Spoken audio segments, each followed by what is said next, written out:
Welcome once again to Reflections, the Wisdom of Edgar Cayce. And today I'll be interviewing John Holland. I'm very excited to interview him, consider him a friend. We've shared the podium a few times. And what stands out for me, or one of the many things that stand out for me about John Holland, is the tremendous support that he has given to the A.R.E. and Edgar Cayce. I have not ever seen him speak where he doesn't bring up the work of Edgar Cayce and challenge his audience to explore this work. So his new book is Bridging Two Realms. Looking forward to having that conversation with him, and always interesting and enlightening to talk with John. So thank you. It's so nice to have you here on the show. I've been really looking forward to having a conversation with you. Yeah, I miss you. Yeah, same here. The last time I saw you was at the Afterlife conference in Norfolk. Oh, right, that's true. A couple years back. Now, I remember when we chatted then, there was a well-known medium friend of yours that was at that conference, and she was a full trance medium. And you were at that point thinking of going to England and perhaps becoming a full trance medium yourself. Where did that go? Did you ever go that direction? No, that you're talking about Suzanne Northrup, right? Probably. Okay, yeah. I think Suzanne, yes. She, I know that the potential is there. Yeah. Not yet. I think I need to. I think I need to work on the vessel first before. You know what I mean? So it's a lot of work, and but it may go there. I think, Peter, too. Most people have to realize anytime a medium works, we link to the other side. It is a form of entrancement. Right. Yeah. Okay. And I don't want people to think trance, right. like a zombie or something. We are slightly entranced. There's different degrees and levels of entrancement, because when I'm with someone on the other side and they step close to me and they're blending with me, a piece of me is not really here. It's more over there with them. So, you're kind of like in between worlds there. Right. It'll go there I'll go there when I'm supposed to. Now, one of the first times I saw you here at the A.R.E., like doing a gallery reading, I remember you were on. You were just hitting all the folks that were coming through. And then there was this one woman that you were reading for, and you were talking about her husband that was on the other side. And then you were talking to her saying, well, have you had other husbands? There's a lot of people here. Mm-hmm. And then she said, no, I haven't had anybody. And I remember you said, are you sure? And I remember as watching you, I was thinking, wow, John is really kind of cocky, like he's really like leading the witness. And she said no. But I had the coincidence that I was going to work with that lady afterwards. So I met with her afterwards. And during our work, she was talking about, these boyfriends that she had, this other long-term relationship. And I said to her, well, that's what John was talking about. He was right on. Right. And then she said, well, my niece was right there. I wasn't going to go there with what John was talking about. So I just wanted to share that with you. Exactly. See? You got thrown under the bus so that her niece wouldn't think badly of her. It's okay. I've been doing this work for 20 years, and some people don't want to bring this stuff out in public, but you have to realize you're in an auditorium. I say I never embarrass anybody. They do. Right. On the other side. And if she had multiple partners or boyfriends, and I love when people say, we're not married. And I'll say, how long you been together? 15 years. You're married. I know. In my mind as a medium, if someone loved you, you've been with someone that long. That was her case. When her husband passed away, she had a long-term relationship with someone. But I just wanted to share that with you. That's okay. Well, thank you for the validation. Now, thank you. I remember we first met at a conference in Boston for the A.R.E., and you came up to me. I think we, by chance, sat next to each other and we were talking, and you gave me your card, and I didn't know who you were, and you were saying you were curious about coming to the A.R.E. It must have been about maybe 20 years ago, 15, 20 years ago, and I brought your card to Allison Parker here, and she was so excited. She said, oh, we've been wanting to get him here for years. So I don't know if it was 20 years ago, but it was close to it. Maybe 15, ever. And I think that was Kevin Todeschi's dream workshop. It probably was. That probably was it. It was. Yeah. Maybe 2006 or something. Yeah, something like that. So around here, I'm known as the guy that brought John Holland to the A.R.E. So thank you. Sir. Thank you for that. Thank you. Good. So those are some of the memories I have together, because you you're from Dorchester, and I lived in Boston about 25 years, the Boston area. So we have that in common. Yeah, but, I've been everywhere since. I mean, I was born in Boston, Dorchester, sub-city of Boston, then moved to California, then to England, then back home to New England. I never thought I'd be back here, but I can't see myself anywhere else with all the blizzards and the storms and everything. So I do love it here, and I'm in the woods now in New Hampshire. Oh, how nice! So it's beautiful. How nice. Now, what did you do in your time in England? Was that with mediumship training, or? That's when spirit started to show up in my life. I started doing psychic work, Peter. Okay, but I always kept my day job. I would read cards at an aromatherapy shop on Santa Monica Boulevard in West LA. Well, 2 years into doing readings, something must have happened. People on the other side started to show up. So I wanted to know, why is this happening? How is this happening? What are the mechanics of this work? Because I'm all about the mechanics of how this works, Peter. I'm not airy-fairy about it. Let's involve the chakras, the auras. And anytime when I was studying psychic ability, of course I came across Edgar Cayce's name. And I think anyone who was studying anything about psychic phenomena, intuition, if you don't come across Edgar Cayce's names, then you're looking in the wrong place to do your study. And that's my opinion, okay? So I started doing readings. Then people on the other side started to show up. And I said, well, what is this? Is someone going to pop in every time, I do a psychic reading? Because there's mediumship and there's psychic. So there's two different things. And I think just quickly, a psychic is someone that looks at you, your aura, or your Akashic record, and they're getting the information from your records, past, present, potential, future. But mediumship is different. You're not getting it from the person in front of you. You're getting it directly from the other side. So psychics perceive, mediums receive. So what I think happened was, after doing 2 years of readings on and off, I think my aura expanded far enough where those on the other side could reach mine, and then there was a blending process. So I started reading books, and I'm a big believer, everyone who's listening, into synchronicity. When the door is open, you're supposed to go where you go. Doors will open. I started reading all these books about spiritualism, and all the books, even though spiritualism started here in the States, every book I read or looked at was from England. And I read about spiritualists from the 40s and, the 1900s. And I said, wow, if I could ever get to England, wouldn't it be wonderful if I could study with these kind of people? 2 weeks into reading those books, I'm at a party. I step on a person's foot in California. They were from England. That's how it started. I lost my job. The hotel that I worked for closed. I said, well, how can I go to England? So I met this guy, and he invited me over. And he says, I got a room if you want to come over. There's spiritual churches everywhere. And I said, well, how can I pay my rent? A friend calls me up, and she says, John, I hear you want to go to England. I want to be a writer. Can I live in your apartment and pay your rent while you're gone for 2 years? So one thing led to another. Then once I went over to England, Peter, I didn't mess around. I didn't go sightseeing or go see the tower or the castle. I mean, later on I did. I didn't go into London. I went there to study, and that's what happened. In very, very intense training over in England. And that gave me the foundation to do this work. I needed a foundation of how it happens, how to link and blend with the spirit world, how to know if it's them or if it's you, how to give in the delivery. And more importantly, you have to remember, when you're doing mediumship, people or psychic work, people's lives are in your hands. It's so true. And so I'm a big believer in the ethics of mediumship and your responsibility. And anyone who's listening, they say, oh, I want to be a medium.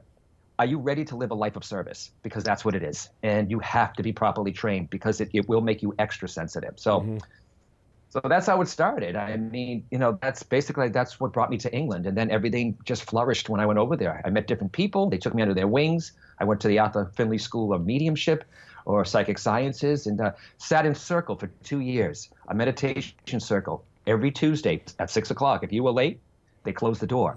I looked at it this way. If spirit's making an appointment with you, then you have respect and be on time for the spirit world. So, yeah.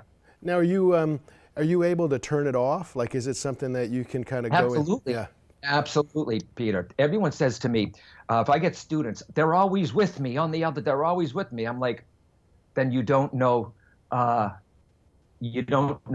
function. You don't know the faculties of how this works. There are three kinds of psychics, really quickly. And I put this in my new book, Bridging Two Realms. Someone who's underdeveloped. They're extra sensitive. They're emotional around crowds. People take their energy. They're intuitive intuitively psychic like we all are, but they don't even know it. They are at the mercy of the environment and the people around them. The second kind of psychic, which a lot of people are, they know the word psychic, they might have read a book on the chakras, they know somewhat, but they're still not practicing it, they're still open. The third is the master, someone that knows the faculties of how this works, knows how to open and close their energy centers to shut it off. So they are the master of their ability.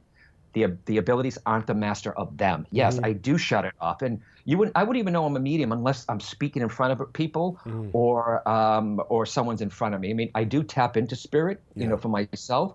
But stay away. Too many people think it's like television, though, Peter. They see these movies, you know what I mean, like The Sixth Sense, where the dead people are coming at you, you know, all deformed. It's not like that. It's very, very subtle. Very. So when you're working, it's like you can open that channel, and then Absolutely. once you're done, you close it off.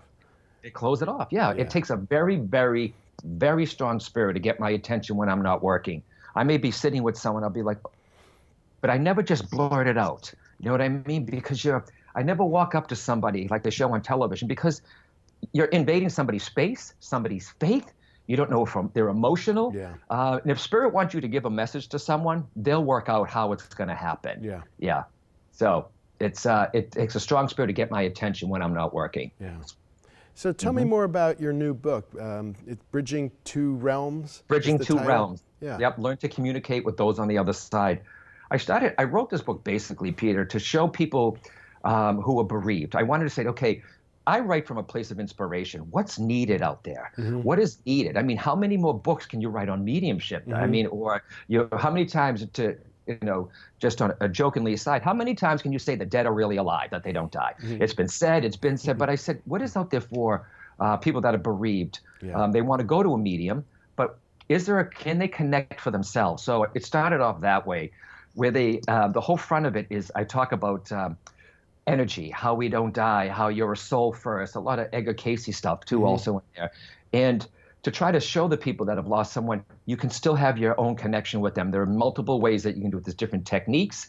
I talk about near-death experiences, shared death experiences, thin places where you're somewhere and you feel the other side. I talk about, there's plenty of stories in there. So the first half of the book is, there's a section in there called From Grieving to Believing. Yeah, so it's, how you go from grieving to the afterlife. And I always tell people, don't run to a medium.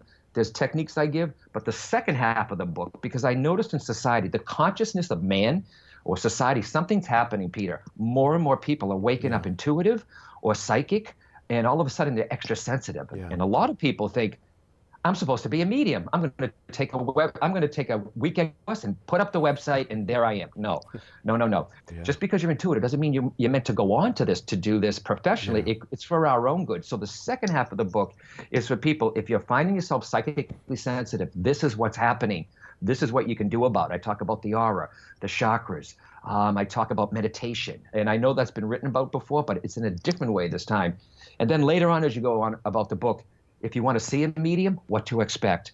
And I also say what you can expect from the medium, how to prepare yourself for a reading. And also, there's a lot of training in there for the people who feel, you know what, I want to see if I have that mediumship potential. We all have the potential, but if you weren't born with it, it just takes a longer time to build up to that potential. So it's a full book. It's the biggest book ever. And it took me a year to write. I just put it on audio.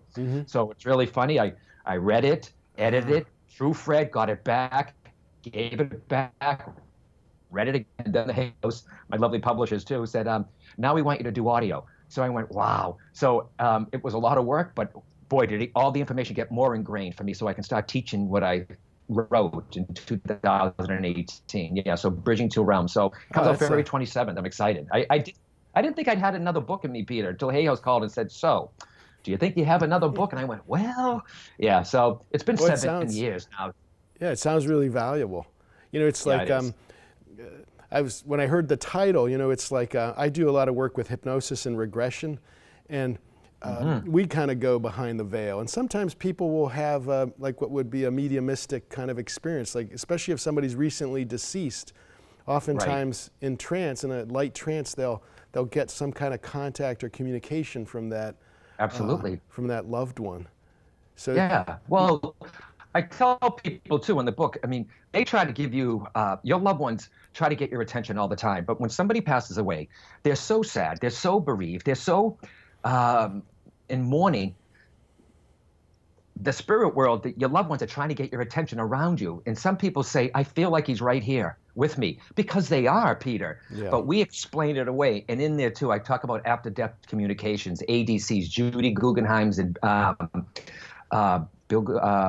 Robert, Bill and Judy Guggenheim. Yeah, their book, Hello from Heaven. There's many ADCs that I talk about, whether you smell your mom's cologne, you have a dream of them, electrical items, finding shiny pennies. Nature's big. So there's like clues in there also. But we have to learn, don't explain it away. Don't explain it away. If your mom loved roses, and I talk about this, we're in the dead of winter here. If your mom loved roses and you have a rose bush and that rose blooming through snow on an anniversary or a holiday, that's your mom's way of saying hello. But you know what we do, Peter? Some people are like, well, it must have been a warm day. Well, you mean to tell me that warm day made one bud on the we're so good at explaining everything away. That's the logical side of our brain. So it's a good book, and I hope people are open to it. So you hear so many stories like phones ringing. I talked to one woman. She said that her deceased husband's phone number came up on her cell phone. You know, so it's like those kind of things become, you know, so far beyond chance. You know, it's almost like, if you're doubting it all, it just kind of gets more and more clear. Right, and people will talk themselves out of it. I'm the same way. I'll do an audience of 500, and I'll say, who here has gotten a call from their loved one? And some people look at me weird, but other people raise their hand. And I say, how many of you have an iPhone? And I said, and they raised their hand. I said, who got a call from that? And I said, everyone. I'll look at the audience, and I'll say, their number, the person who's passed away, their phone number is still in your phone. The phone rings, and up comes their name. And I'll say to the people, did you answer the phone?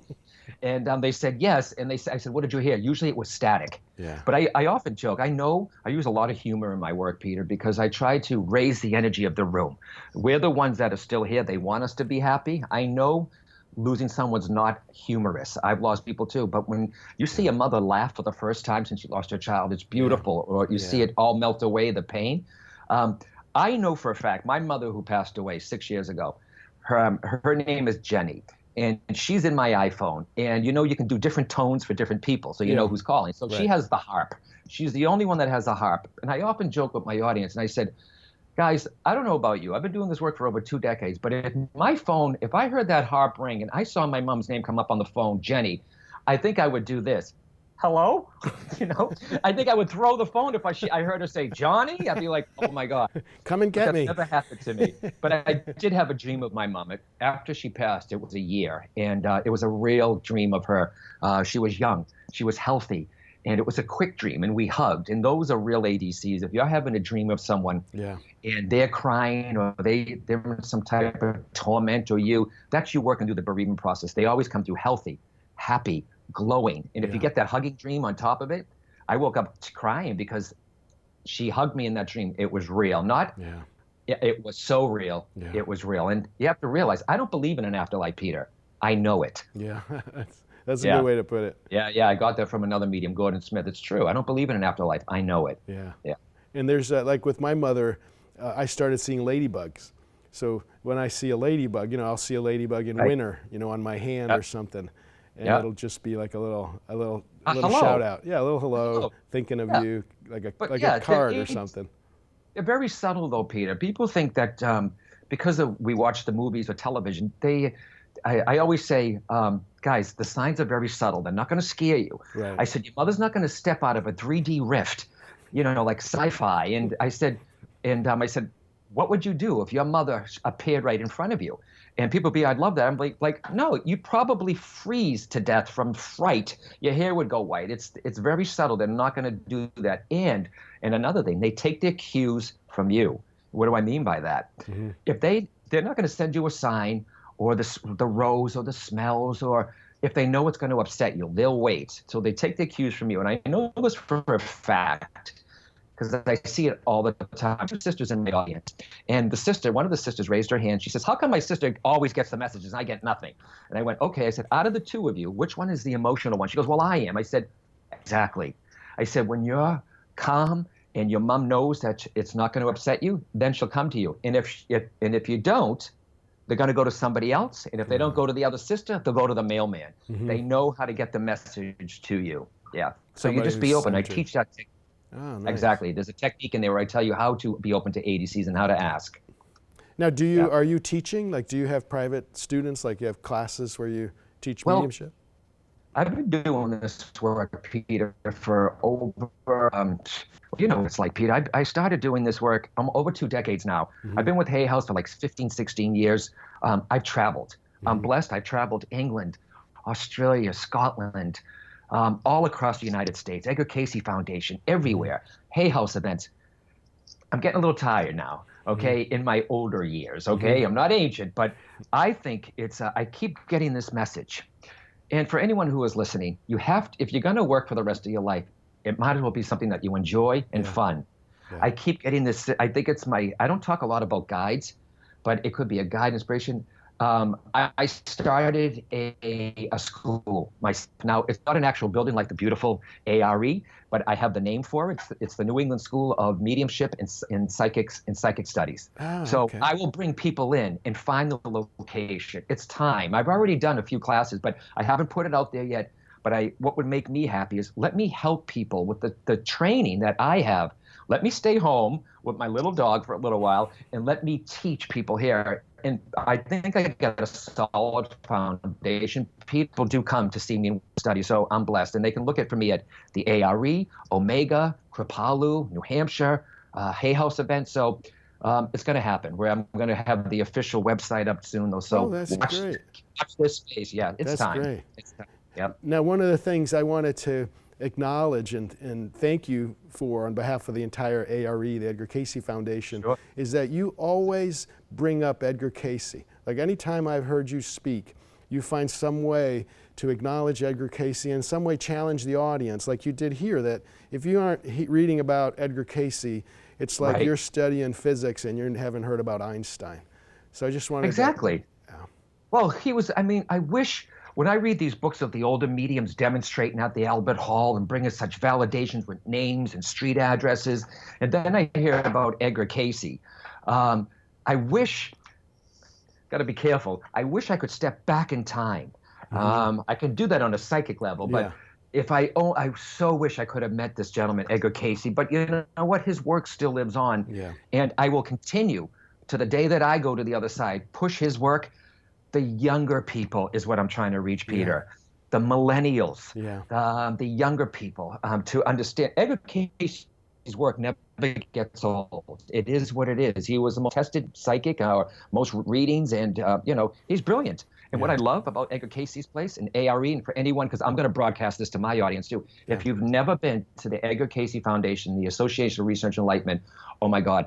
When Kevin took me in there, he put the gloves on, he took me into the vault, and he showed me the actual readings. I'm like a kid in a candy store. I was like, oh my God, oh my God, oh my God. That's awesome. And if you're a member of the A.R.E., and I'm not even selling this, it's fact. You got a problem with the flu. You got a problem with shingles. You got a problem with look up the reading and see if it works. You know those castor oil packs, magic. Yeah, definitely. Yep. Now you and Kevin did a program at Omega. I know you were kind of instrumental in that happening. How did that go? That went really well. I mean, I love working with Kevin, though. How could you not? And Omega, I love Omega. Right, and we just needed to. It wasn't crowded, but there was enough people there. We taught the class. And it didn't matter if there were 4 people. I'd still do it there. Yeah. I was just thrilled to work with Kevin Tedeschi. But when it comes to the soul, when it comes to Edgar Cayce works, Akashic Records, time, what time is not really, so relevant. I mean, it's not what we think it is here. And talk about dreams. It was fantastic. I'll work with that guy any day, anywhere, and one of the most kindest and funniest men that I've ever worked with. So such a pleasure. I'll be sure to tell him that you said that. Yeah. Now, what do you, we're all talking about the New Age and kind of, the dawning of the New Age and kind of moving into it. And if you kind of look around, things look pretty topsy-turvy, Right. politically, there's fires and storms everywhere. Kind of where do you see things going? Like, what's your insight about this transition we're going through? There is a lot of stuff happening here too, though. But you have to realize too, though, this stuff has been happening for hundreds and hundreds of years. But because we can easily just go like this, oh, boom, there it is. So it's where we're seeing more because of technology. But I mean, the weather changes. I mean, I think the world is changing. I really, really do. And I think we're becoming more sensitive as humans or souls. And so you got to be careful, like knowing there's a lot going on. And I understand that. And, politically, environmentally. Yeah. I try to say, try to stay present. Go inside, know who you are. Find the peace and love that you have. And someone's like, is that really going to help? Imagine if everybody did this. Our external forces, there's a lot of stuff that's going on. And if you're not grounded, it's going to affect you. It really, really is. We've got what gets me too, and I teach this in my classes, Peter, is we're always looking at our technology, our phone. We're looking at our phone. We wake up. What's the first thing people do who have a phone right beside their bed? They may not even get out of bed yet, Peter. Yeah. They're looking at the Twitter, the first and last thing Snapchat, Facebook, emails. And I don't keep my phone in bed. I have something else for an alarm clock. I keep it downstairs. I always say, here's a little tip too, though, because I think technology, as wonderful as it is, or I wouldn't be able to do this interview, right. It's pulling us outside ourselves, okay? Yeah. So in the morning when you wake up, all right, put your hands on your heart and close your eyes before your foot touches the floor. I am a soul. I am a soul. Set the intention for the day, that thought. What do you want that thought to have? Peace, love, abundance, prosperity, kindness. Instead of like, oh, hell, here's another day. I don't want to do this, because you're already setting up the tone. So before you reach for the phone, I am a soul. Let your body, it's been off in the spirit world and the dream world anyways, let it integrate back into your body. So before you reach for your outer technology, reach for your inner technology. That's what I say. That's great. I'm that came to me. Yeah, you can take, I don't know, someone's like, where'd you get it? I think it was given. I really do. You know those thoughts you get, you're like, wait a minute, that's not my word. So instead of reaching for your outer technology, reach for your inner technology. Tap into your soul first before you get out of bed. Yeah. Now, before we wrap up, with everything that's going on in the world. Yeah. Before we conclude, any thoughts anything you'd like to cover that we haven't covered, or any thoughts you have? I'm gonna. Well, I love Edgar, Cayce, Kevin Tedeschi, you, Peter. I'm going to have the pleasure of working with you again, May 4th through the 6th, with myself. Yeah. Anita Mojani.